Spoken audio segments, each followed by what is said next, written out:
Hello friend, स्वागत है आपका हमारे यूट्यूब चैनल ज्ञान स्थली में। हम आज आपसे बात करने वाले हैं जीव विज्ञान के कुछ क्वेश्चंस के बारे में जो एग्ज़ाम में बहुत ज़्यादा आते हैं। श्वसन संबंधी 10 ऐसे क्वेश्चंस हैं जो एग्ज़ाम के लिए बेहद महत्वपूर्ण हैं। इसमें से पहला क्वेश्चन है, फेफड़ा किसका प्राथमिक अंग है? इसमें जो 4 ऑप्शन दिए हुए हैं, पाचन, कब्ज, स्वेदन और श्वसन। आप सब जानते होंगे कि जब भी सांस की बात आती है, सांस लेने में या श्वसन करने में, फेफड़ा ही वो मुख्य अंग है जो ऑक्सीजन को छान के हमारी पूरी बॉडी में भेजता है ब्लड के माध्यम से। तो हमारा ये 4th ऑप्शन सही हो जाएगा, डी ऑप्शन हो जाएगा श्वसन। अब आते हैं सेकंड क्वेश्चन पे। सफ़ेद फेफड़ों की बीमारी मुख्यतः किन श्रमिकों में पाई जाती है? इसमें से पहला ऑप्शन है कागज़ उद्योग, दूसरा सीमेंट उद्योग, तीसरा सूती कपड़ा उद्योग और चौथा है कीटनाशक उद्योग। कुछ जो श्रमिक होते हैं वो कीटनाशक कंपनी में काम करते हैं, तो उनमें एक तंतु होता है जिसका नाम होता है एम्बोस्टोज। उसकी उपस्थिति में ही ये धीरे धीरे नाक के माध्यम से फेफड़ों तक पहुंच जाता है और जो कारण बनता है सफ़ेद फेफड़ों की बीमारी का। तो इसका जो ऑप्शन है वो भी 4th ऑप्शन सही है, डी ऑप्शन कीटनाशक उद्योग। जो तीसरा क्वेश्चन है वो है, स्त्रियों की कंठनली पुरुषों की कंठनली से कितनी छोटी होती है? पहला ऑप्शन है 5 मिलीमीटर छोटी, दूसरा 15, तीसरा 3, चौथा 1। तो पुरुषों के कंपेयर में स्त्रियों की जो कंठनली होती है वो छोटी होती है। तो इसका जो आंसर रहेगा पहला रहेगा, पहला ऑप्शन सही है।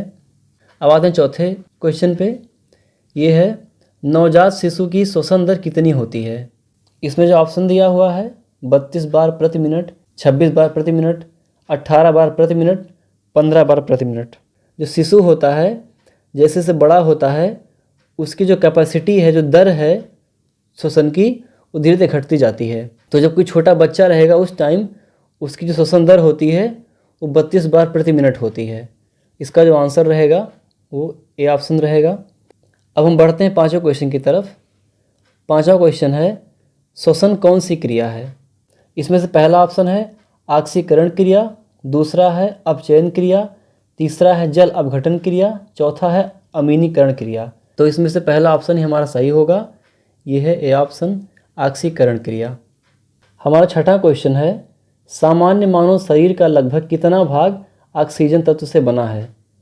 और ऑप्शन दिया हुआ है 65%, 25%, 10%, 5%। तो जो हमारा शरीर होता है वो बहुत सारे द्रव्य से मिलकर बना होता है, जिनमें से ऑक्सीजन का जो लेवल होता है वो 65% होता है। अगर हम बॉडी के हिसाब से काउंट करें तो सबसे ज़्यादा उसमें ऑक्सीजन का ही भूमिका होती है। तो हमारा जो ऑप्शन है वो 65% ही सही है। इसको हम ऑप्शन सही करेंगे। अब बढ़ते हैं नेक्स्ट क्वेश्चन की तरफ।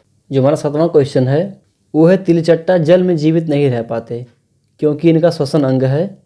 इनमें पहला ऑप्शन है गलफड़ा, दूसरा है ट्रेकिया, तीसरा है बुक फेफड़ा, चौथा है वायुकोश। तो तिलचट्टे का जो श्वसन तंत्र होता है वो जहाँ श्वसन करता है उसे हम ट्रेकिया कहते हैं। यह जो है स्फेरिकल द्वार से बाहर की ओर खुलता है। इनमें से ही ये ऑक्सीजन को लेता है और कार्बन डाइऑक्साइड को छोड़ता है। इसीलिए इसमें जो ऑप्शन दिया हुआ है ट्रेकिया वो सही है, क्योंकि इसके अंदर गलफड़ा नहीं होता, ना ही बुक फेफड़ा होता है। इसका जो ऑप्शन है वो ट्रेकिया है। अब बढ़ते हैं नेक्स्ट क्वेश्चन की तरफ। 8वां क्वेश्चन है, रक्त में ऑक्सीजन का परिवहन किसकी सहायता से होता है? पहला ऑप्शन है इरेथ्रोसाइट, दूसरा है थ्रोम्बोसाइट्स, तीसरा है लिम्फोसाइट्स, चौथा है ल्यूकोसाइट्स। जो इरेथ्रोसाइट्स होते हैं वो लाल रक्त कोशिकाएं जो होती हैं उन्हें ही कहा जाता है। इरेथ्रोसाइट्स को ही लाल रक्त कोशिकाएं कहा जाता है और ये ऑक्सीजन में मिलकर जो फेफड़े तक पहुंचती हैं और इसी के द्वारा ही ऑक्सीजन का परिवहन संभव हो पाता है। इसलिए इसका जो ऑप्शन रहेगा वो रहेगा इरेथ्रोसाइट्स। अब हम बढ़ते हैं 9वें क्वेश्चन की तरफ। तंबाकू का धुआं स्वास्थ्य के लिए क्यों हानिकारक है?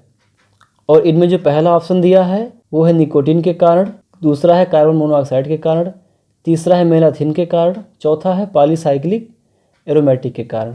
तंबाकू में निकोटीन तो मौजूद रहता है, लेकिन इसका धुआं उतना ज़्यादा हार्मफुल नहीं होता जितना कार्बन मोनोऑक्साइड का होता है, क्योंकि तंबाकू के धुएं में जो है कार्बन मोनोऑक्साइड नामक गैस पाई जाती है, जिसकी वजह से ये स्वास्थ्य के लिए बहुत ज़्यादा हार्मफुल होता है। तो हमारा जो ऑप्शन रहेगा बी ऑप्शन है, कार्बन मोनोऑक्साइड के कारण। अब लास्ट क्वेश्चन है, निम्नलिखित किस जीव में श्वसन अंग होता है लेकिन मस्तिष्क नहीं होता? इसमें जो पहला ऑप्शन है केकड़ा, दूसरा तारा मछली, तीसरा है रुधिर चूसक, चौथा है सिल्वर फिश। तो तारा मछली जो है वो एक जलीय प्राणी है और इसका जो फाइलम होता है इकाइनोडर्मेटा का फाइलम होता है। इसके जो संवेदी अंग होते हैं वो ज़्यादा विकसित नहीं होते, इसलिए इसके शरीर में मस्तिष्क नहीं रहता। इसलिए जो हमारा आंसर है वो रहेगा तारा मछली। तो आज के वीडियो में इतना ही। अगर इसमें से कुछ आपको डाउट रह गया हो तो आप मुझे कमेंट बॉक्स में लिखकर बता सकते हैं, हम आपको उस डाउट को ज़रूर दूर करेंगे। अगर वीडियो पसंद आया हो चैनल को सब्सक्राइब कर लें और बेल आइकन ज़रूर दबा लें। तो मिलते हैं अगले वीडियो में एक नए टाइप के साथ, तब तक के लिए जय हिंद।